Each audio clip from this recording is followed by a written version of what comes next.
Okay, so welcome again, everyone. If you're new with us today, you are at the right place. We're embarking on a 4-part sermon series called Wealth Managers to offer a Christian perspective on how do we manage money, all right? So last week, Eugene Ang, he spoke on wisdom, and today I'll be talking about greed. So I encourage you to do come back over the next 2 weeks to hear on generosity as well as legacy. So we have 2 more parts to go after today. Today I'm talking about greed. Quick check, okay? Quick check, you don't need to respond.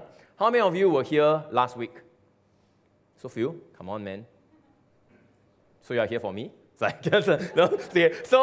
how many of you were here last week? Okay, never mind. So last week, Eugene Ang spoke about wisdom, right? I'm sure you have benefited, many of you who are here, right, listen online, have benefited from his God-given wisdom.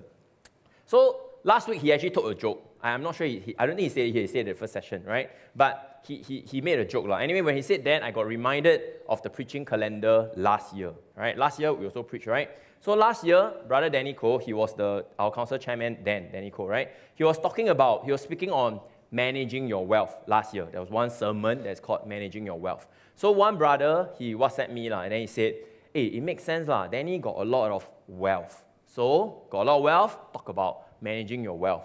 Then this brother connected the dots, and he said, hey, Xing Ming, you know you are preaching on, you know what I preached on last year? I don't remember, right? Last year I preached on pride. So he said, you're preaching, got a lot of wealth, preach on wealth. You're preaching on pride, that means you got a lot of pride. Wow, okay, very funny, ha ha ha ha ha. Okay, anyways, you know what? I think this year, Eugene got wisdom, Juliana is generous, and here I am again. Greed! Wow! I think on top of being prideful last year, I guess I'm now greedy too. One more feather on my cap. Okay? I mean, we can trust in the pastoral team's wisdom, right? They share all these things. So maybe they're trying to tell me something, right? That part, I try not to think too much about it. Okay? You know what? This joke that I just made is actually on point, right? Because maybe I'm greedy and I'm totally unaware, maybe, right? The point here is that greed must itself well. Greed must itself well, okay? Many of us could be greedy, but never really admitting it, or be generous to you, we will say that maybe you are totally unaware that you are greedy, right? That is the nature of greed. So, say to one another, you could be greedy. Hey, louder, sorry guys. Say to one another, you could be greedy. Then you can say to the other person, maybe you too. Okay. The text I'm speaking from today is 1 Timothy 6, verse 6. I'll read it to you, right? Okay, but godliness with contentment is great gain. For we brought nothing into the world and we can take nothing out of it. But if we have food and clothing, we'll be content with that. Those who want to get rich fall into temptation and a trap, and into many foolish and harmful desires that plunge people into ruin and destruction. For the love of money is the root of all kinds of evil. Some people, eager for money, have wandered from faith and pierced themselves with many griefs. This is the text I'm going to speak from today. Before I go further, let's pray, right? Lord, I pray that today, as I speak from the text, you will be in our midst, Lord. That today, it will not be a sharing of human insights on how to manage greed and how to live with greed, but instead it will be a time of you convicting hearts, Lord. That you will make us want to reap greed out of our lives, Lord. That we will want to honor you instead. I pray that you will allow your servant to be your mouthpiece and speak forth your message clearly today, Lord. I pray all this in Jesus' mighty name. All God's people say, amen. Okay, so like what I've talked about just now, greed must itself well. If I were to ask you, point blank, are you a murderer? Wow, somebody said yes. This is getting bizarre quickly, that's escalated fast. But the point is, if I were to ask you, are you a murderer? Based on the number of people you have murdered, no. I mean, based on whether you have murdered anyone at all, hopefully none, right? You will be able to give me an objective answer, right? That yes, I'm a murderer, right? Or not, right? Similarly, if I were to ask you if you are a thief or an adulterer, you would have some basis to objectively answer my question. Fair? Right? But if I were to ask you this question, are you greedy? I think the answer is a lot more elusive. Not so easy to get, right? It's not so easy to answer this question, are you greedy? In fact, most of us, we don't see ourselves as greedy. Fair? How many of you think you are greedy? You see? Well, some very honest people. But anyway, in here, the text here, when Paul was writing to Timothy on this topic, he said, those who want to get rich, greedy people, fall into temptation and a trap. What is a trap? Here, the Greek word that Paul used is pagis, or a snare, typically used to trap. But that means, in Paul's time, when he used the word pagis, it conjures up, it means the word trap, as we know it, as in like a figurative trap. But at the same time, the people would have formed a mental picture in their head as a trap that is in the next picture, all right? Something like this, a bird's trap. This is not Bear Grylls, huh? Okay, it's not. But anyway, the point is, what is a trap, right? What is a trap? A bird snare, a trap. But the word, you're very excited about this, right? Very long never watched it. Okay, so the word trap will conjure up the picture of a bird's snare, okay, that as you see here. A bird snare here has a hidden noose. You see a noose? A noose is basically a string or a rope, right? It's there to appear innocuous, innocent, harmless, okay? Then you walk with your bird, right? You walk, then you get caught up, okay? So, but the noose appears innocuous, but it's deadly, right? The picture here that Paul was giving, using the word trap, the picture, people reading it fairly, would conjure up to say that maybe Paul was saying this, that we are like these clueless. You all want to form this? You're very excited about this. You all want to build this, is it? But anyway, the point is that maybe we are like these clueless birds, wandering, right? Walking around into the snare of greed unknowingly, only to be caught up and suddenly eaten. Understand? That is greed. It is innocuous. It's a trap that you don't know you're walking into. By the time you find out, you're caught up and eaten. Understand? That is what the picture that Paul was forming. So therefore today, I hope to shine the light on the nature of greed, what is greed, as in the problem of greed, as well as the solution to greed. I'm going to go through these three things. That brings me to my first point, right? The first point, I want to talk about the nature of greed, that it is idolatry. Okay? Here, before Paul started to warn against greed, he gave us a simple way to understand the antithesis of greed, right? The opposite of greed. He calls it contentment. 1 Timothy 6:6, but godliness with contentment is great gain. For we brought nothing into the world and we can take nothing out of it. But if we have food and clothing, we'll be content with that. Okay? Instead of being greedy, we should be contented. How much should you be contented with? $1 million question. Maybe it's really $1 million question. Okay? How much should you be contented with? Is it $1 million in the bank? Maybe most of us today, you would not be happy with $1 million of asset because your HDB is $1 million, right? So you want liquid or whatever, okay? Or maybe our definition of what we'll be content with is enough passive income so that you will never have to work another day. Well, I don't know. It could be different for all of us, and that's not the purpose today of mine to define it. Well, Paul helps us define it more simplistically. More simply, Paul says, if we have food and clothing, we will be content with that. Say food and clothing. Say louder, food and clothing. You all don't like food and clothing, is it? Not enough, huh? Okay. I suspect it is a lot less, right? What will you be content with? I suspect what Paul is suggesting is a lot less than what you would expect, and likewise what I would expect, right?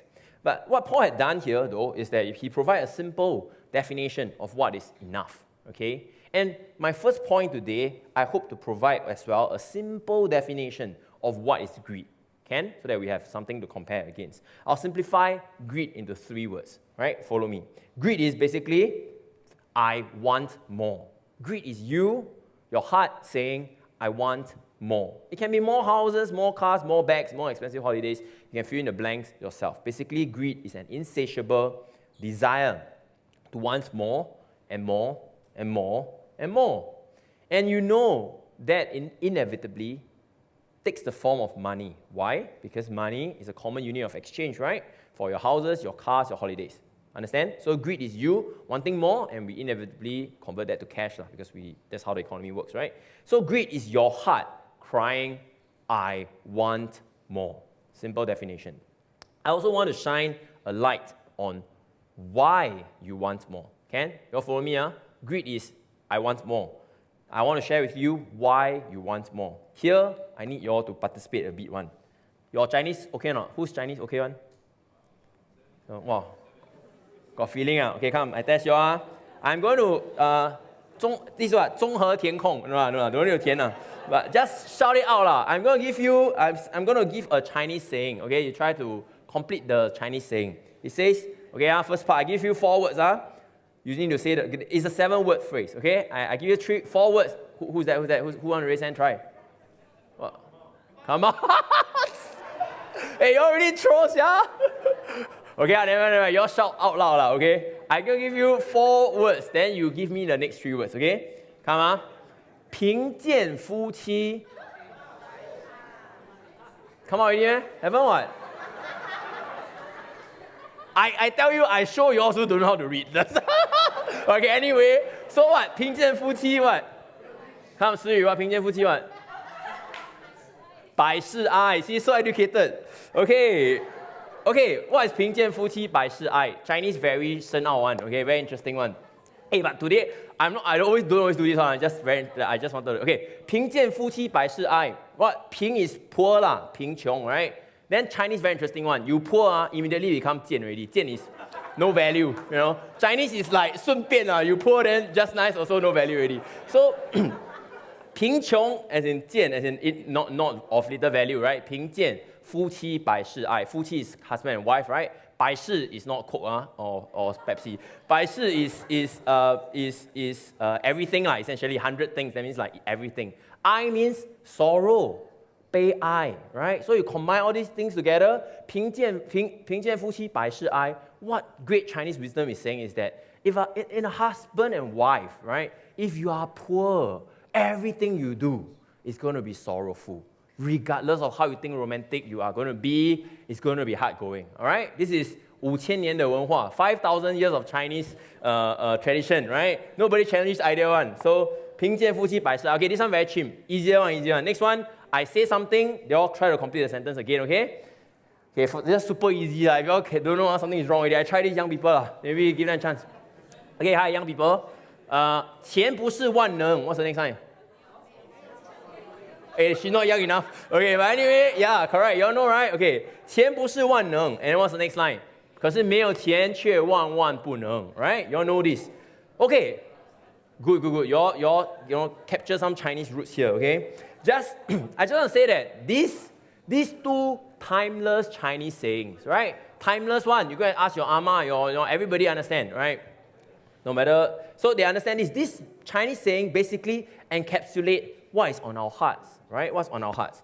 We, in these words, you can see that it is just we don't argue against this because it captures the state of our heart, which is that we actually deeply believe that the lack of money, right? The lack of money will ultimately make us totally miserable. Understand? The lack of money will ultimately make us totally miserable.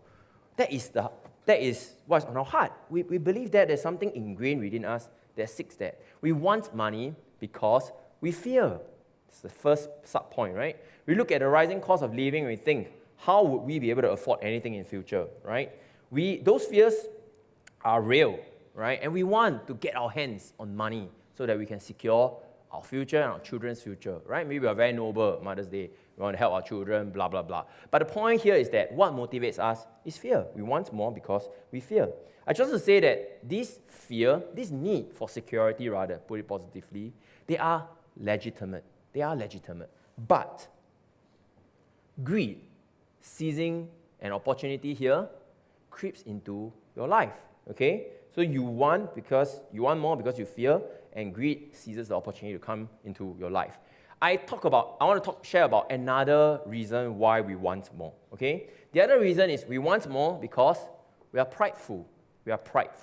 We want more money, more because of pride. We want to be somebody. We want to have more than the person next to us. Every year, when MOE releases the Graduate Employment Survey, many people go and take a look to find out something. I don't know what thing. Okay, let's show the survey. How many of you... wait, can show the survey. Okay, how many of you... Don't look first. You can look at me also. Okay. Many of you, maybe, I don't know, this side look like they're going to graduate. That side, I'll come to you later, okay? So this side, how many are going to graduate soon? Not soon, Don't intend. How many intend to graduate in 3 years? Okay, cannot, 3 years. Nobody intends to graduate in 3 years. You're doing what you're doing in school, yeah? Okay. Anyway, the point is, at some point, soon, soon, you come here, right? You all will be familiar with this if you haven't seen. Have you seen this? Have you seen this? Never. Still very innocent. Okay. But the point is, every year, MOE, Singapore government, releases this survey, right? To talk about how much each faculty, each subject of study, right? Thank you for all the explanation. I can do it too. Wait. So what happens here is that, so they tell you, you study this, right? You study whatever. I think this is NUS, I don't know what school. Then they'll tell you, what is your median salary? The graduate self-report one. They come and say, this is how much money I make. Then they'll tell you the 25th percentile. Then they tell you the 75th percentile. Okay? Understand, right? So what does it do? Why people check this? Why do people even bother to collate this? People collate this, people check this. Why people check this? People check this because they want to know where they stand, right? If you are above median, you feel slightly better. If you are 25th percentile, you feel like, let's try harder, whatever, right? So the point is, we want more because when we have more, we feel something good about ourselves, right? Okay, let's go to the older people here. Not that old, but older, okay? So, as you get older, you don't look at this anymore, okay, right? You all don't look at this anymore, you all don't care, you all exceed this already. But at the same, then you move to the next thing, right? Next picture. Next picture, this is IRAS. IRAS accessible income. Not taxable, accessible, accessible. So, this is what happens, right? What do you do? Anyway, IRAS, I don't know, they changed the data already. They changed how they collect the data or how they show the data. I had to draw this chart myself, so yeah. Anyway, so just to illustrate a case, I pivot table this myself so that you get to read this. Okay, so this is what happens, right? You read this chart, what do? And you can see that if you make more than 60,000 a year, you beat 51% of the people. Well done, you cross the median. Then 100,000, you beat 73%, 300,000, you beat 96%, and then you 1 million, congrats, you beat 99.999%, whatever. Okay? So, the point here is that we want more because when we have more money, we compare ourselves against people, we feel better about ourselves, right?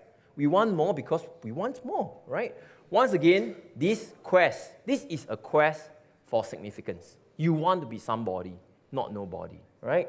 I just want to say that this is a clue that indeed we have something innate within us, a desire for significance. And the good news here, clearly, in the church, right, is that you do have significance, right? Having been made by an almighty God to bear His image. So in reality, you are somebody already. Get it? But greed is a cunning noose, right? Greed, like a hidden noose, exploits your legitimate desire for significance, right? And it seeks to trap you. Understand? Your desire for significance is correct, but greed makes you do all these things, right? So that it can entrap you. So, what is the true nature of greed? I've described it. I will summarize it quickly, like what I wrote in the summary, in the outline already, that greed at its core is idolatry. Idolatry is loving something more than God. We rightly want security and significance that we talked about just now. The original design is that we'll find both security and significance in God, our Creator. However, for that to work, we have to bow down to the one true God. We have to admit that God is in control and we are just His subjects. Our sinful nature finds that repulsive. Instead, we quickly realize that in money, we can have the same kick of significance and security without having to bow down to God. Understand? In money, we can have the same kick of significance and security. Therefore, we ask for a higher and higher dose of money, and a higher and higher dose of money, and a higher and higher dose of money. Eventually, It's a process, but eventually we get there. That we want money more than anything else. Even more than we desire God. We become greedy, right? And this is why you have heard preached on this pulpit many times that money is a rival God. And Jesus specifically called it out in Matthew 6:24, right? That you cannot serve both God and money. You have to love one and hate the other. Matthew 6:24, no one can serve two masters. Either you will hate the one and love the other, or you will be devoted to the one and despise the other. You cannot serve both God and money, right? So, greed, the love of money, at its core, is idolatry. It is a rival God. Understand? That's my very first point. I want to shine a light on what is the nature of greed. It's not just another desire. It is idolatry. All right? Can or not? You want to jump out and shake a bit? Okay, never mind. That brings me to my second point. The problem of greed. The problem of greed. The problem of greed is, I give it to you, is slavery. Right? You know, idols have taken different shapes and forms over the centuries, right? You know, last time you have a physical idol, blah, blah, blah, so on and so forth. Idols have taken different shapes and forms. Today, we seldom bow down to physical idols anymore, right? Most people in the world don't do that anymore. But there's an unchanging truth about idols, right? Which is that idols enslave you. Idols enslave you. The same is true for greed. Greed enslaves you. It seeks to control your life, make you do things that you don't want to do, and ultimately, it will destroy you. It will plunge you into ruin and destruction and pierce you with many griefs. Today, I would like to share two ways, right, on how greed enslaves us. First, greed robs you of joy, right? Greed robs you of joy. Ecclesiastes chapter 5, verse 10. Whoever loves money never has enough. Whoever loves wealth is never satisfied with their income. This too is meaningless. Greed, as an idol, seeks to enslave you. And it doesn't fight with brute force, right? It's a clever enemy. It infiltrates your mind. How so? I told you that greed is, I want more. In this step 2, greed comes and poison your mind and tell you, makes your heart cry, I need more. Understand? You started with, I want more, you feel that you're in control, soon you need more. What was once a luxury or good to have becomes a necessity, right? Without which we can no longer be happy anymore. From a sociological perspective, we understand these dynamics. When we are poor, you live with poor people. Everybody is poor. Everybody had nothing. Nobody is happy or unhappy, right? But you just need somebody to strike it rich, right? All of a sudden, everybody think that, hey, how come that person can strike it rich and not me? And then it becomes a slippery slope, and everybody becomes discontented, right? Greed has this unique ability to make you constantly dissatisfied with what you already have. Understand? Be it a comparison with your peers, somebody there who made some money, right? Or just an imagined life that you think you deserve. Okay, you think you deserve a certain life. You're on a constant quest for the next shiny thing to own, the next milestone in your asset collection. This constant dissatisfaction, it robs you of the joy that you could have had if you had understood contentment. Understand? Greed robs you of joy. A small mental exercise. How many of you haven't started working yet? Wait, here work already, right? Okay, different set lah, okay? I don't know in between is what? In between work a while already, right? Okay, so, just those that work for a while, okay? Remember your first salary, okay? Think of it.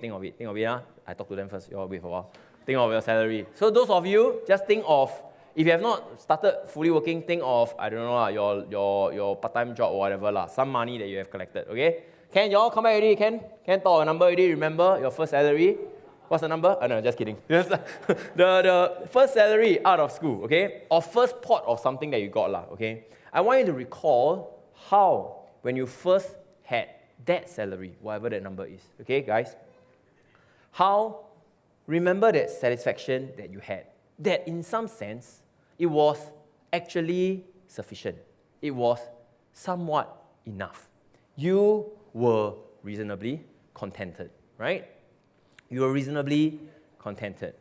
For those of us who have worked for more than 5 years, there's most of you here, you all think about it later, okay, that if you had an increment or a promotion, right, your career has grown, right? Imagine now that you are asked to go back to that first salary, the first one. Just now I asked you to have that number, right? Think of that. Would you survive? Can you still balance your expenses? Why? Why not? Because we have many more bills to pay, new financial commitment, but more importantly, it's because we have finer, more atas, more high class, high class lifestyle to upkeep now, right? What was once a luxury when you're making 30,000 a year becomes an absolute necessity when you make 300,000 a year, right? You don't just want more now, understand? You need more now. Greed has enslaved your heart, that your heart cries, I need more. And you know what? You don't get happier even if you get this, because you have only just maintained your current satisfaction level, understand? So you need more and more just to maintain your current satisfaction level. What happens is that you end up never truly happy. Greed also has another modus operandi of enslavement, right? Is that greed hurts the people you love. James 4, verse 1. What causes fights and quarrels amongst you? Don't they come from your desires that battle within you? You desire but do not have, so you kill. You covet but you cannot get what you want, so you quarrel and fight. You do not have because you do not ask God. When you ask, you do not receive because you ask with the wrong motives that you may spend or you get on your pleasures. Right? Okay, so greed is a quest for more. And we live in a society, in a physical world where resources are limited. Understand? Inevitably, at some point on our quest to quench our insatiable thirst for more and more and more and more, we have to reach out our hand, right, and take from others, right? At those times, you become selfish and you hurt those whom we love. Let's do another mental exercise. Okay? Today, let's say I'm very generous. Okay, maybe you all don't think it's very generous. Maybe I'm very generous. Today, Mother's Day, okay? Open to everybody. I offer you $100,000, okay? Cash, okay? All you have to do is any of these things these things, right? So, you 100,000 okay? I give you $100,000, okay?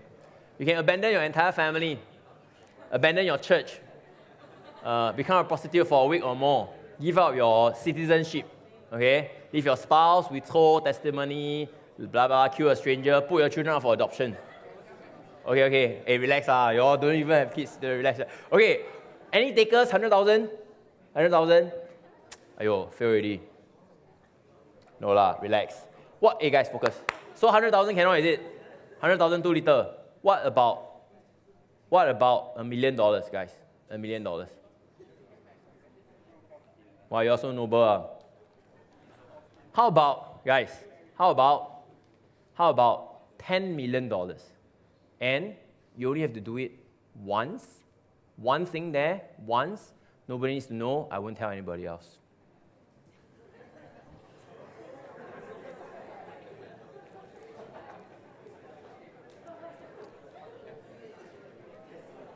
Okay, relax. The point here is,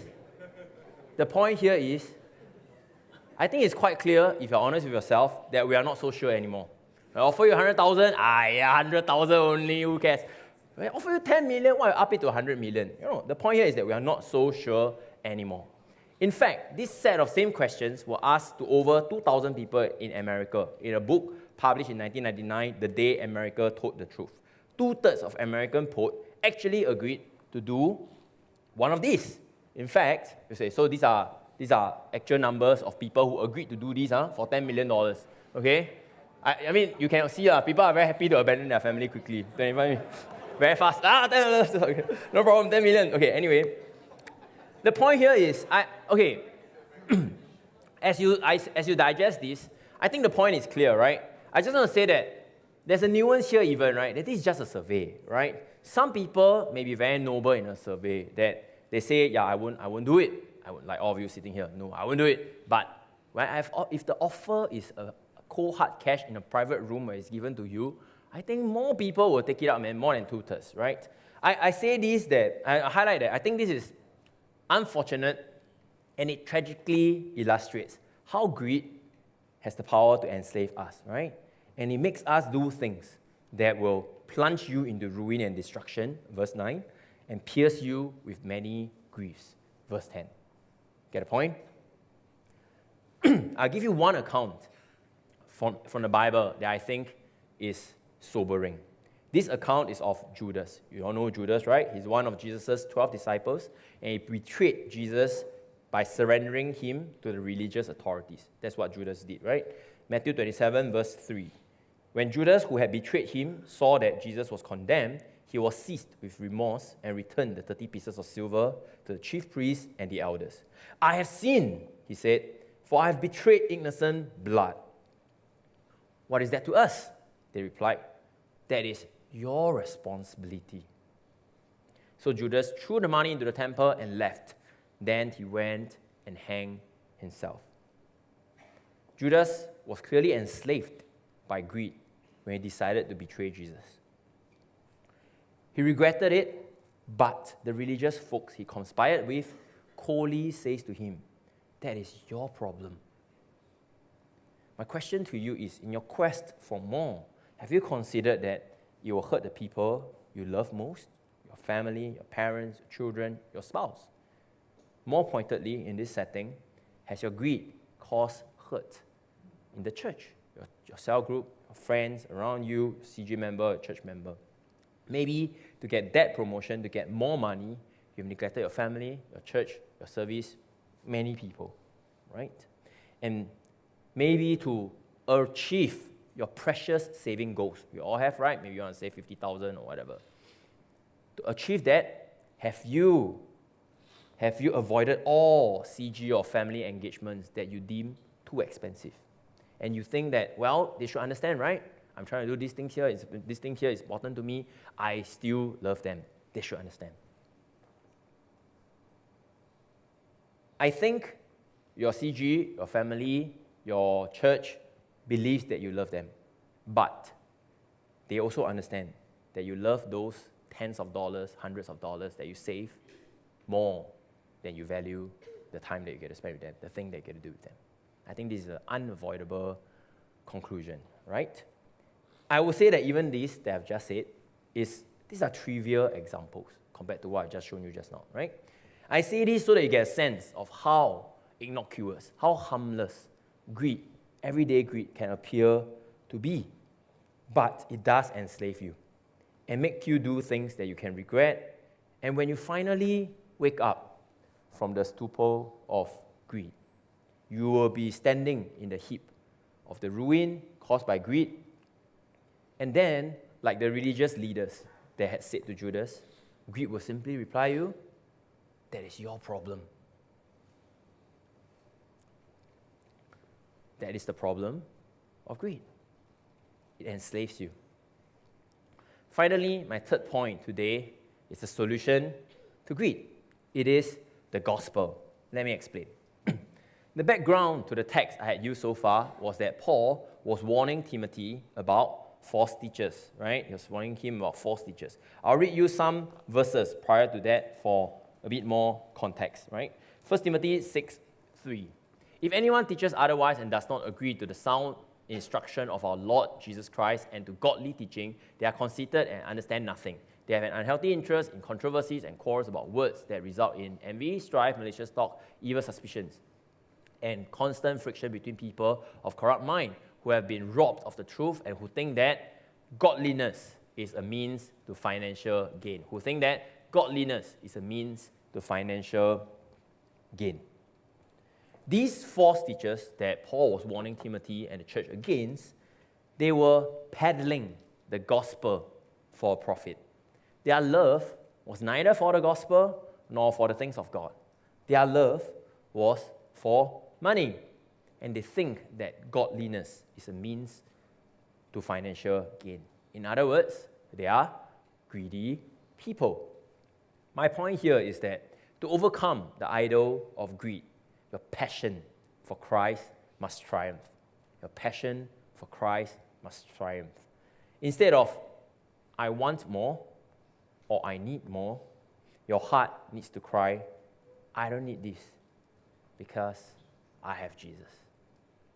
I don't need this because I have Jesus. Specifically, Christ must triumph over your pridefulness and your fears.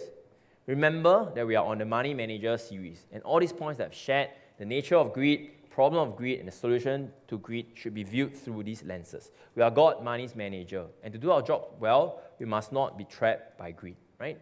I'll share a story here of C.T. Studd, okay, who understood this. C.T. Studd usually used for mission one, but I steal from Pastor Sally already. Okay, sorry, Pastor Sally. But anyway, I will give you all a quick summary of who C.T. Studd is. Okay, embracing technology. I asked Microsoft Bing, you all know the AI bot, right? Not ChatGPT, another one. Microsoft Bing to give a quick summary on who is C.T. Studd. Okay, so born in 1860 into a wealthy English family, Studd excelled both academically and athletically. At the tender age of 20, he was admitted to Trinity College, Cambridge, one of the world's most prestigious institutions, where he continued to flourish. As a gifted cricketer, Studd achieved national fame and recognition, representing England in international matches, including the famous Ashes Test series against Australia. Studd's journey of faith, now talking about his faith, right, had begun in 1877, when he encountered the evangelist D.L. Moody at a series of revival meetings in London. The seeds of faith were sown, and by the time Studd entered Cambridge, he had become a devout Christian. Right? So this is a person who has it all, right? He comes from a good family, he's athletic, he's clever, he can study, he probably looks good too. But well, so the point here is that this is C.T. Studd, right? His faith was just maturing as he entered Cambridge. In 1884, right, something happened. His father passed away, right? And he had a big problem. Not just because the father passed away, but now, all of a sudden, he was left with a huge inheritance. All right? Understand?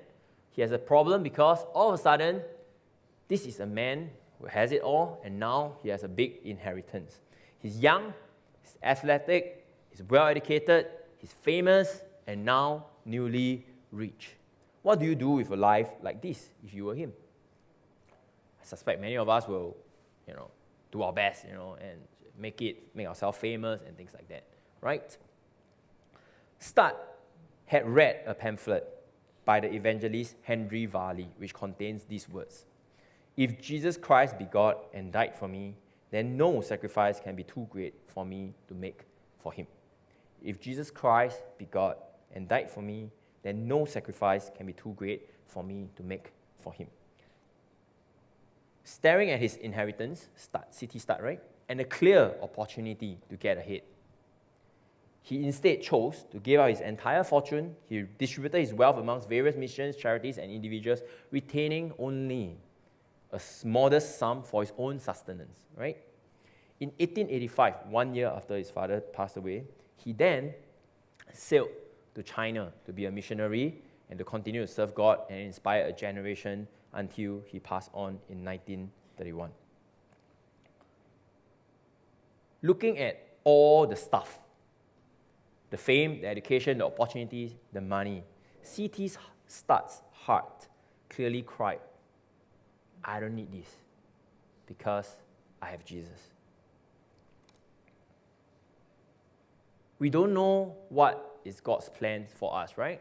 But if we do not overcome the trap of greed, we will not be able to do what C.T. Studd had done, right? He's able to live out God's will for him to be a missionary in hindsight only because he could overcome greed.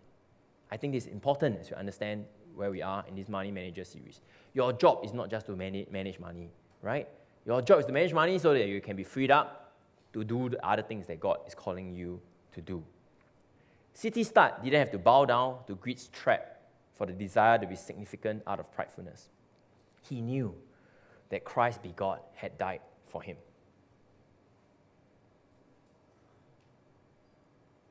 How about those of us who have less than city start? Understand this, that after all, he didn't have to worry about many things, right? He is an ASK. You know what's an ASK?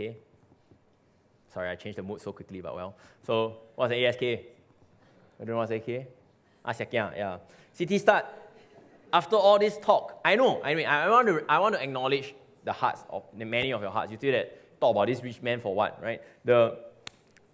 He is rich. He was born in a rich family. But how about those of us who must contend with greed? Not so much because of pride, but because of fear. You say that, hey, Singming, you don't know, man. We were not born with a silver spoon. We've had a struggle to make ends meet. I share with you the account of the Israelites as they left slavery in Egypt. Okay? The context is they are in the desert now. They are hungry. They are thirsty. They are fearful for their future. They just left Egypt. Right? They grumbled about having nothing to eat. And God miraculously gave them manna, a special bread that God literally conjured up of nowhere, right? We know the story. I'll read the text to you to remind you. Moses said to them, "This is the bread the Lord had given you to eat. This is what the Lord had commanded. Everyone is to gather as much as they need. Take an omer for each person you have in your tent." The Israelites did as they were told. Some gathered much, some little. And when they measured it by the omer, the one who had gathered much did not have too much, and the one who had gathered little did not have too little. Everyone had gathered just as much as they needed. Then Moses said to them, "No one is to keep any of it until morning." However, some of them paid no attention to Moses. They kept part of it until morning, but it was full of maggots and began to smell.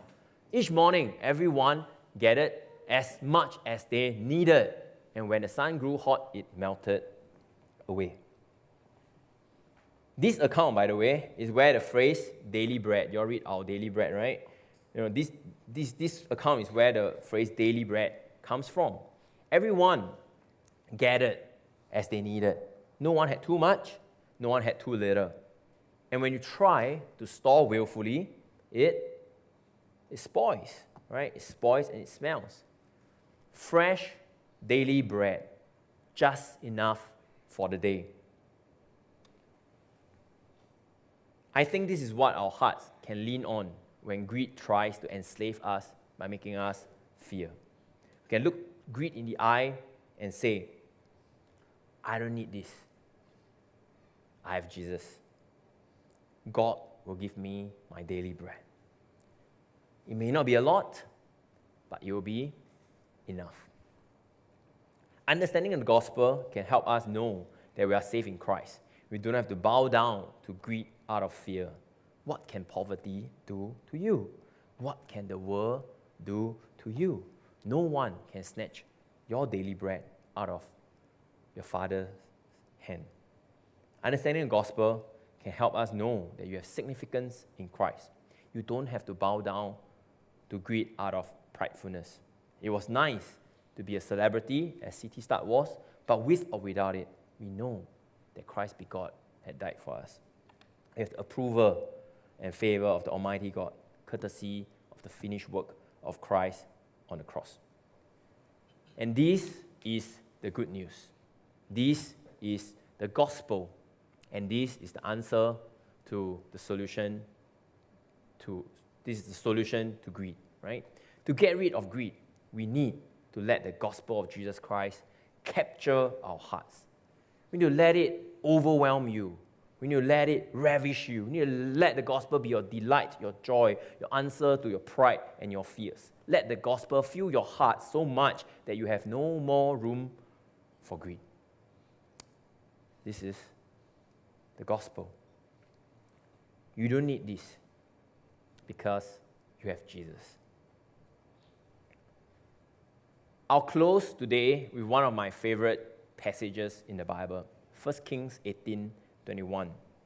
Here, context, God's prophet Elijah, he was going to have a public competition, right, with the prophets of the false god Baal, right, to see which God is the true God, which is God is real, okay? Spoiler alert, who do you think won? Okay, of course, got warned.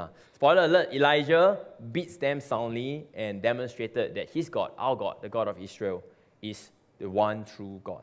These texts here are before Elijah beats the prophets of Baal, right? So, 1 Kings 18.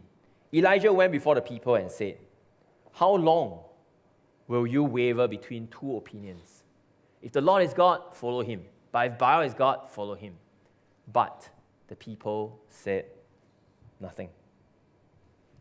But the people said nothing. I think after listening to me today, hopefully you see the nature of greed that is truly idolatry, right? And the problem of greed, where, like every idol, greed seeks to enslave you, and that gives rise to all sorts of problems. And I said that the gospel, letting it capture your heart fully, is the answer to greed, right? It's a solution to greed. All this, I hope you'll walk away with information, right? But therein lies the problem too. The Israelites listened to Elijah's call to choose God, but they said nothing. They said nothing. Today, I share these verses with you because I hope that your hearts will not be silent. Today, I hope your heart will shout out loudly to you for you to choose God over Baal, to choose Jesus over greed.